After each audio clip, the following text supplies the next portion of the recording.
ದೇಹದ ಪ್ರತಿ ತುಂಡನ್ನು ಕೂಡ ಲ್ಯಾಬ್ಗೆ ರವಾನೆಯನ್ನ ಮಾಡಿದ್ದಾರೆ ಅನ್ನೋದು ಗೊತ್ತಾಗ್ತಾ ಇದೆ. ರೇಡಿಯಾಲಜಿಕಲ್, ಸಿಟಿ ಸ್ಕ್ಯಾನ್, ಎಕ್ಸ್ರೇ, ಟಾಕ್ಸಿಕಲ್, ಪಾಥಾಲಜಿಕಲ್ ಎಕ್ಸಾಮಿನೇಷನ್ ಅನ್ನು ಕೂಡ ಮಾಡಲಾಗಿದೆ. DNA ಟೆಸ್ಟು ಎಲ್ಲ ಆ್ಯಂಗಲ್ನಲ್ಲೂ ಕೂಡ ತಪಾಸಣೆಯನ್ನು ಮಾಡಿರುವಂತಹದ್ದು. ಒಟ್ಟು 52 ಪೀಸ್ ಮಾಡಿದ್ದ. ಇದರ ಬಗ್ಗೆ ಪೊಲೀಸರು ವೈದ್ಯರು ಪೋಸ್ಟ್ಮಾರ್ಟಮ್ ಮಾಡೋದೇ ದೊಡ್ಡ ಮಟ್ಟಿನ ಚಾಲೆಂಜ್ ಆಗಿತ್ತು.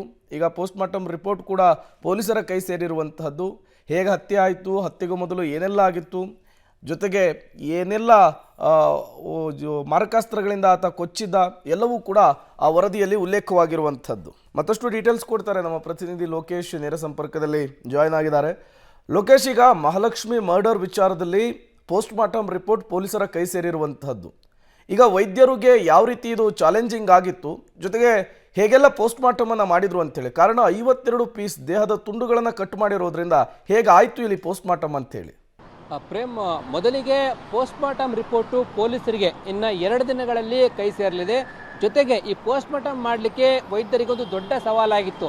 ಅವರು ಸಾಕಷ್ಟು ವಿಚಿತ್ರ ಮೃತದೇಹಗಳನ್ನು ನೋಡಿರ್ತಾರೆ. ಆದರೆ ಈಗ ಪೀಸ್ ಆಗಿರುವಂಥ ಮೃತದೇಹವನ್ನು ಅವರು ಇದೇ ಮೊದಲ ಬಾರಿಗೆ ಮರಣೋತ್ತರ ಪರೀಕ್ಷೆಯನ್ನು ಬೋರಿಂಗ್ ಆಸ್ಪತ್ರೆ ವೈದ್ಯರು ಮಾಡಿರುವಂಥದ್ದು. ಮಾಡಬೇಕಾದ್ರೆ ಅವರಿಗೆ ಸವಾಲಾಗಿದ್ದು ಹೇಗೆ ಅಂತಂದರೆ 52 ಪೀಸ್ಗಳು ಏನಿತ್ತು ಅದಕ್ಕೆ ನಂಬರನ್ನು ಕೊಟ್ಕೊಂಡು ನಂಬರ್ ಆರ್ಡರ್ ವೈಸಲ್ಲಿ ಜೋಡಿಸ್ಕೊಂಡು ಅದನ್ನು ಮರಣೋತ್ತರ ಪರೀಕ್ಷೆಯನ್ನು ಮಾಡಿರುವಂಥದ್ದು.